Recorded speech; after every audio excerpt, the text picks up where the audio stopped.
So, solving Pokemon Blue with a huge regular expression. I'm going to tell you about this problem because I've been obsessed with it for like 3 years. I saw somebody tweet about the last session saying like Bang Bang Con has this underlying theme of trying to make sense of the world with tools. This is not that talk.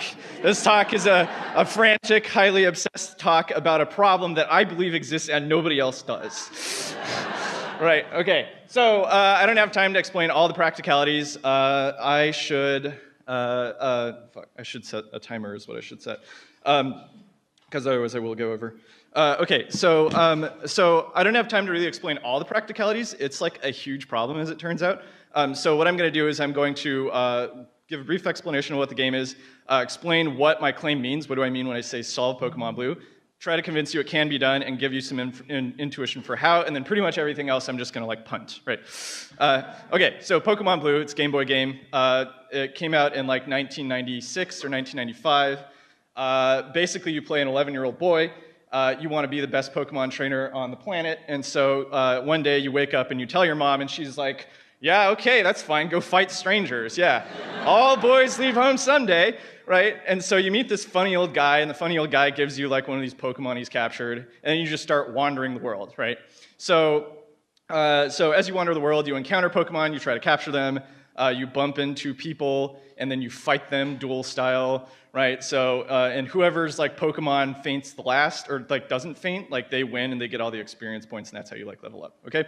So if you're like me, like after like an hour in, you realize that the game is really just like wandering around in the grass trying to like find Pokemon, right? It's like 18 hours of this, right? And it's like, what? Like I'm an adult, like I don't have time for this stuff, right? Like I have to think about adult things like you know, like tax exemptions and like listen to jazz and other stuff, right? Like what I want to do is I want to think really hard about the moves that I'm going to make. I want to write them down, right? So like LDRA, left, down, right, A button. And then I want to put that into a regular expression, and I want the regular expression to accept if and only if that moveset is a winning game of Pokemon Blue. Okay? So there are lots of advantages to this approach. You can check it into Git, for example. You can do pull requests. You can do code review. You can be like, you wanted to turn left there, actually, just so you know. But most importantly, and the crux of my claim that you want to solve, that we're trying to solve Pokemon Blue, is the regular expression actually precisely specifies all winning games of Pokemon Blue. So it's not a little better, like it's a lot better, right? Like your alternative is pressing buttons for like 20 hours until you find a particular winning, you know, moveset. And if you think that that's not that big of a deal, you're like, why should I care about this problem? Just listen. Okay, so there are 4.83 million copies of Pokemon Blue that were sold, 5.02 million copies of Pokemon Red, which is basically an identical game. If you assume that the average player spent 12 hours on this, right, then in aggregate, the human race has spent 118,200,000 person hours on this, right? Think about that. This is like the potato blight for your brain, right? Like it's just a thing that swept across the country, giving people smaller homework scores and stuff like that. And some people never recovered, right? Like, think about that. It had a profound impact on like the way that we process stuff. And I just believe that, like, if we were to time travel back to 1994, what I'm proposing is we could actually write this regular expression down, put it on a bunch of CDs, and just give that to the kids for Christmas, right? Or whatever the relevant December holiday or a birthday is, right? So I'm just saying, you know, like in aggregate, we would be better off. Okay, but this is all a digression. Okay, so like, how is this even possible? So I'm going to make 2 claims, okay? First claim, Pokemon Blue is it has a finite number of states, okay? So the game is a grid. You press left, you go left 1 square, you press right, you go 1 square. There's no continuous part, right? Like the original Super Mario Brothers, you're like marching along in a line, right? Pokemon Blue is not like that. There are a finite number of things that you can do. Claim 2, it turns out that there is a formal correspondence between regular expressions and finite state machines. I don't have time to explain it or to prove it, but there's a smart guy who wrote this nice book. You can go read it if you want. Okay, so what exactly do I mean? Let's clarify some things. Okay, so when I say finite state machine, I mean a collection of states where there's like a well-governed transition, a well-structured transition function that tells you how you transition between the states, okay? So in this case, you have a very simple finite state machine, and you start in the initial state, you press A, you go to the middle state, then you press B, and you go to the accept state, okay? And then if you do anything else, like, you reject, right? So if you think about it, this is kind of like this regular expression AB, right? It's like not a complex example, but I think what we're going to try and do is just show how you would actually transform this into that regular expression. So at the outset, I'll say, like, because the talk is only like 10 minutes, assuming I speak really fast, sorry Mirabai, who does the transcriptions, we need to like sort of simplify the model and come up with something that I can actually explain in 10 minutes. We want a smaller version of Pokemon Blue. I'm calling it Pokemon Moo.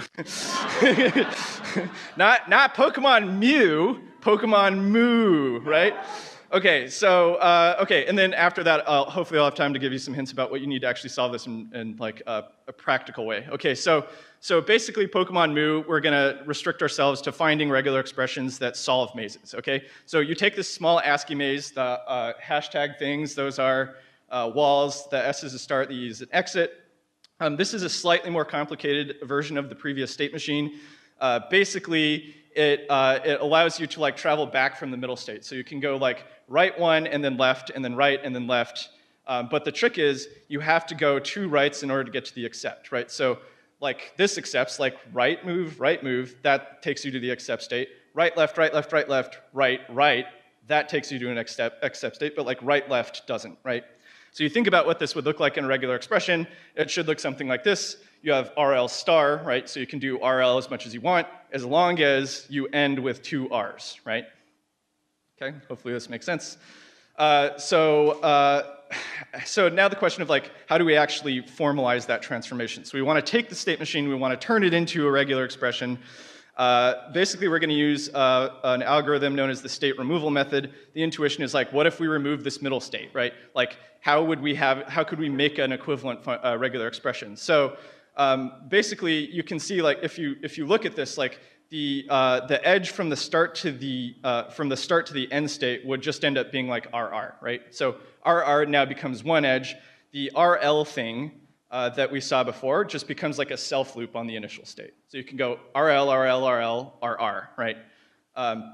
This is an even more embellished version of the same thing. In real Pokemon, if you're up against a wall and you try to move into the wall, you don't go like through the wall, right? Like you bounce off the wall and you end up where you started, right? So for example, in the start state, S, if you go up, you don't like go through the wall, you just end up in start state again. So we've added these little funny self circles to indicate what the self transitions are for each of these squares. This only makes it slightly more complex.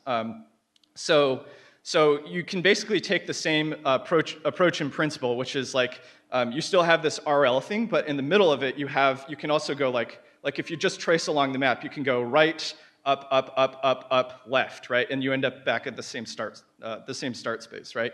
So it's not super important that you understand all the intricacies of this, just that you understand conceptually that there is a transformation, and the transformation makes sense because you're trying to just like collapse all of these edges down into a single edge. So once you find that self loop transition, you can combine it with the original self loop. So you can go, oh, by the way, the N I forgot to take out, so don't worry about the N, there's no N transition. But now we have like a regular expression. You look at this regular expression that's red at the top here, where we've added this new self loop transition. This specifies all of the ways that you can start at the starting place and end up back at the start, right? So that's what it signifies. So the remaining thing to do is to try and connect the start and the end position.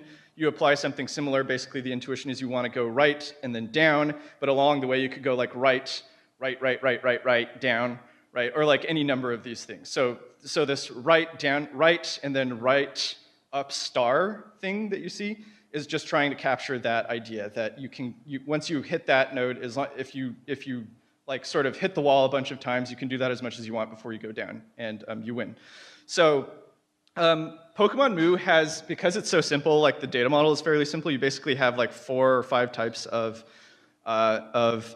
square. So basically it's like entrance, exit, wall, grass, ground. The transition model for this is pretty simple. You basically have, you have one transition for each button. So each button represents you doing something to Pokemon Blue. So like if you press up, you go up 1 square. If you press down, you go down 1 square. We added OR and concat, which is like this regular expression stuff you see at the top right here. And that's so that we can collapse the states down. So I don't have time to explain what this algorithm does. It's actually pretty concise relative to like what I expected. If you want to understand it, you can come find me after the talk. I think the important thing to recognize here is that not necessarily that you understand how this transition happens, but what is crazy is like, well, I should say, what is surprising is that well, maybe not surprising. I guess it's not surprising like when you think about it, like obviously these are gonna get huge, but it was surprising to me when I received this AWS bill, which is for $9,000. So I explained this to the nice people at AWS that this was a mistake, and it turns out if they believe you, sometimes they just expunge the debt.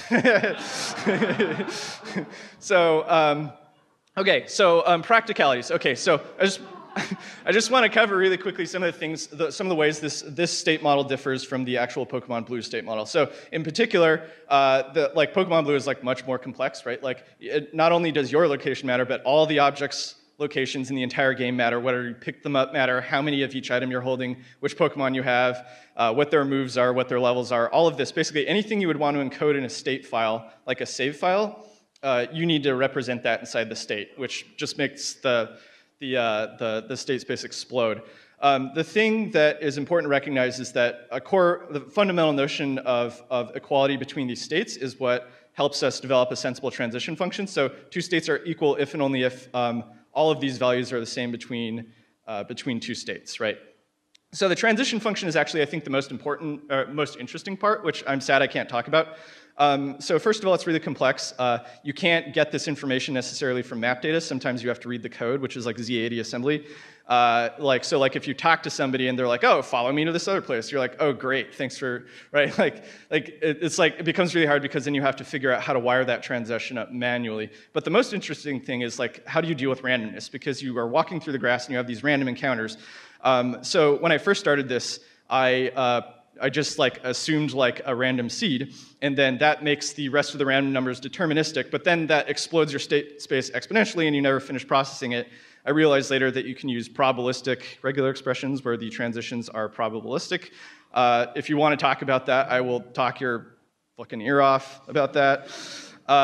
Yeah, okay, so I think you get the point, right? It's actually a lot easier now. I did this like originally for like last year's talks, but like in the interim, like the open source disassemblies of Pokemon have gotten super good, so you don't have to like, open up a hex editor and be like, what the heck am I doing, right? So if you wanted to do this, like you could. It's definitely not complete. Like I'm trying as hard as I can to save all those hours for us. At the end of the day, I would say it's kind of effective. So sorry for the false advertising, and that's all I got.